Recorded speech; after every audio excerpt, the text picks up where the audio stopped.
আমি যদি কোনো ভালো লোককে বারবার ভালো বলি, হয়তো লোকটি আরও ভালো হবে। তবে কিছু কিছু খারাপ লোক আছে পৃথিবীতে, জানি সে খারাপ করে বেড়ায়, খারাপ বলে বেড়ায়, এই খারাপ তার চরিত্র।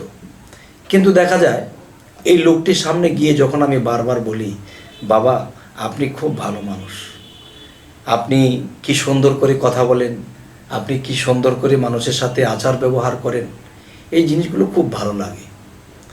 সেই লোকটি মনে মনে ভাবতেছে, আমি এত চরিত্রহীন লোক, আমি মানুষের সাথে বকাঝকা করি, মানুষের সাথে খারাপ ব্যবহার করি, আর এই লোকটি আমাকে ভালো বলে। তখন লোকটাকে একটু চা খাওয়ালো, লোকটার মাথায় হাত বোলালো, ভাই বা বাবা আপনার চেহারার মধ্যে কি মিষ্টি আল্লাহ রেখেছে, আপনার প্রত্যেকটা কথাও আমার কাছে খুব ভালো লাগে, আপনার চলাফেরা ভালো লাগে, এরকম যখন বলতে থাকে দেখা হলে, তখন সেই লোকটি খুবই খারাপ ছিল। এই লোকটি বলতেছে, না, আমাকে যেই লোক এত ভালো বলে, এই লোকের ক্ষতিও করা যাবে না, আর এই লোকের সাথে আমার খারাপ ব্যবহারও করা যাবে না। যখন এই লোকের সাথে দেখা হয়,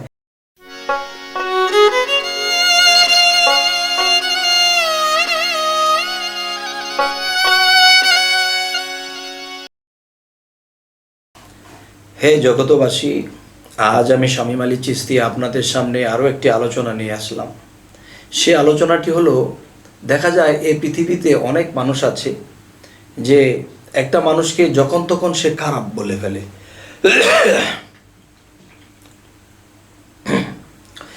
একটা মানুষকে যখন তখন সে খারাপ বলে ফেলে, এই লোকটি দুষ্ট, এই লোকটি খারাপ, এই লোকটি ভালো না, এই লোকটি, মানে দেখা যায় এই লোকটি যেমনই আছে কিন্তু একে খারাপ বলে। তবে বুঝতে হবে যে একজন লোককে হঠাৎ করে দেখেই একটু এদিক সেদিক হয়েছে, তাকে খারাপ বলতে শুরু করেছে। যাই হোক, আজকের যে আলোচনাটি, যে কাউকে দেখলে যদি আমরা খারাপ বলি, তাহলে বুঝতে হবে যে যাকে বারবার খারাপ বলতেছে, তখন বুঝতে হবে এই লোকটি খারাপ লোক। কারণ সে যদি খারাপ না হয়, যাকে তাকে সে খারাপ বলবে না। একজন ভালো লোক অন্য একজন খারাপ লোককে দেখলেও খারাপ বলে না, তাকে বোঝার চেষ্টা করে, তাকে জানার চেষ্টা করে। যদি খারাপ হয় তাহলে তার মাথায় হাত বলে বলে, বাবা এভাবে নয়, এভাবে করো না, ওভাবে করো। আর যদি সে খারাপ বলতে থাকে, তাকে সান্ত্বনা দেয় না বা তাকে ভালো হবার জন্য কোনো উপদেশ দেয় না, তার মাথায় হাত বুলিয়ে কথা বলে না, তখন বুঝতে হবে এই লোকটির ভিতরে খারাপ বেশি। আর খারাপ বেশি বলে সে অন্যকে খারাপ বেশি বেশি বলে। হে জগতবাসী, যে আরও একটি বিষয় হলো যে আমি যদি কোনো ভালো লোককে বারবার ভালো বলি, হয়তো লোকটি আরও ভালো হবে। তবে কিছু কিছু খারাপ লোক আছে পৃথিবীতে, জানি সে খারাপ করে বেড়ায়, খারাপ বলে বেড়ায়, এই খারাপ তার চরিত্র। কিন্তু দেখা যায় এই লোকটির সামনে গিয়ে যখন আমি বারবার বলি, বাবা আপনি খুব ভালো মানুষ, আপনি কি সুন্দর করে কথা বলেন, আপনি কি সুন্দর করে মানুষের সাথে আচার ব্যবহার করেন, এই জিনিসগুলো খুব ভালো লাগে। সেই লোকটি মনে মনে ভাবতেছে, আমি এত চরিত্রহীন লোক, আমি মানুষের সাথে বকাঝকা করি, মানুষের সাথে খারাপ ব্যবহার করি, আর এই লোকটি আমাকে ভালো বলে।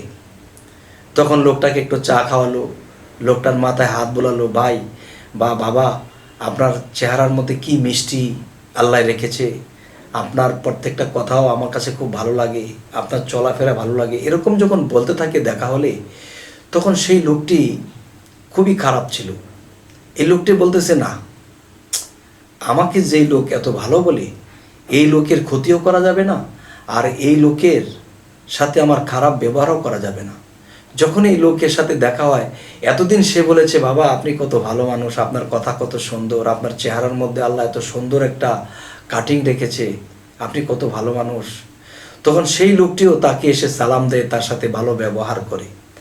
তাহলে একজন খারাপ লোক কখনো ভালো ব্যবহার করতে চায় না, কিন্তু আজকে ভালো ব্যবহারটা তার কাছে কেন পাওয়া গেল? কারণ আমি তাকে ভালো বলেছি, আর ভালো বলেছি বিদায় তিনি আমার সামনে খারাপটা করবে না। কারণ তার লজ্জাও তো লাগতে পারে যে তিনি আমাকে ভালো জানে, আমি কি তার ক্ষতি করতে পারি, আমি কি তার সাথে খারাপ ব্যবহার করতে পারি? তবে এই জিনিসগুলো যদি সকল মানুষ যদি এভাবে চলে, তবে দেখবেন এই পৃথিবীতে অনেক খারাপ লোক ভালো হয়ে যাবে। এই কথাটি অবশ্যই আপনারা প্রমাণ করে দেখবেন যে আসলে আমার এই কথা কি ঠিক নেই। আমি এরকম অনেক লোক দেখেছি। আমার রাসূলের আমার রাসূলকে আমি স্মরণ করেই কথা বলছি, আল্লাহর দয়া নিয়ে আমি কথাটি বলছি, আমার মুর্শিদকে স্মরণ করে আমি এই কথাগুলো বলতেছি যে এই পৃথিবীতে অনেক খারাপ লোক, অনেক কটুবাক্যের লোক, আমি তাদের সাথে ভালো ভালো আচরণ করেছি। প্রথম প্রথম তারা কেমন খিটখিট করেছে, কিন্তু তাদের সাথে আচার ব্যবহার ভালো করতে করতে, এদেরকে ডাকখোঁজ করতে করতে তারা এমন পর্যায়ে চলে গেছে, তখন তারা আস্তে আস্তে আস্তে আস্তে আমার সাথে কথা বলতে বলতে ভক্ত হয়ে গেছে। যে আসলে আপনার সাথে যদি দেখা না হতো, আপনার সাথে যদি চলাফেরা না হতো, তাহলে না জানি আরও কত খারাপ হয়ে যেতাম। তবে আজকে দেখা যায় যে আমি তাদের সাথে ভালো ব্যবহার করতে যাই, আর তারা যখন খিটখিট করেছে, এতে কিন্তু আমি মুচকি হেসে দিয়েছি ভিতরে ভিতরে, কিন্তু এদের সাথে আমি রাগ দেখাইনি বা বিরক্ত বোধ করিনি। এরকম করতে করতে তারা আমার বন্ধু হয়ে গেছে।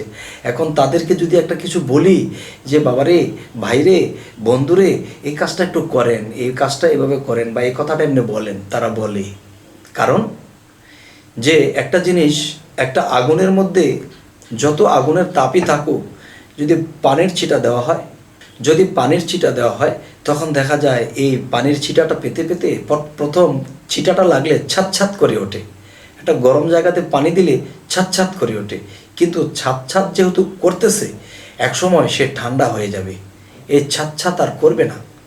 তবে কারোর সাথে ভালো ব্যবহার করতে গেলে সে একটু উগ্র মেজাজ দেখাতে পারে, ছাত ছাত করতে পারে, কিন্তু ছাত ছাত করতেছে বলেই কিছুক্ষণ পরে সে আর করবে না, সে ঠান্ডা হয়ে যাবে। তখন সে আমার দিকে রুজু হবে, সে আমার কথা মানবে, চলবে। তবে ধৈর্যের দরকার। এই জন্য আল্লাহ কোরআনে বলেছে, আমি ধৈর্যশীলদের সাথে আছি। তাহলে আমরা যদি এই জিনিসগুলো অবলম্বন করি, তো অবশ্যই অনেক খারাপ চরিত্রের মানুষ, অনেক দুর্চরিত্র লোক, অনেক মেজাজ গরম লোককেও আমরা ভালোবাসা দিয়ে এদেরকে পথে আনতে পারবো। তবে নবী এক সময় যখন কাফেররা বুঝতে চাইতো না, তখন নবী এদের সাথে যুদ্ধ করতেন। কিন্তু আল্লাহ একদিন কি বলেছেন, হে দোস্ত, আপনি এদেরকে শুধু বলে যান, আপনার সুকণ্ঠে ভালোবাসা দিয়ে তাদের সাথে কথা বলে যান। তারা যদি আপনার এই কথায় হেদায়েত প্রাপ্ত না হয়, তাহলে ভেবে নেবেন এদের জন্য আমি হেদায়েত রাখিনি। আর যারা আপনার কথা শুনে তারা আপনার দিকে আসবে, আপনার দিন গ্রহণ করবে, তখনই বুঝবেন যে এদের জন্য আমি হেদায়েত রেখেছি। তবে জোর করে কাউকে বোঝানোর দরকার নেই, এবং কাউকে আঘাত করে বলার দরকার নেই। যে আপনার কথা শুনে আসবে, সেই আমার এই সুপথ প্রাপ্ত। হে জগতবাসী, আজ ছোট করেই কথা বললাম।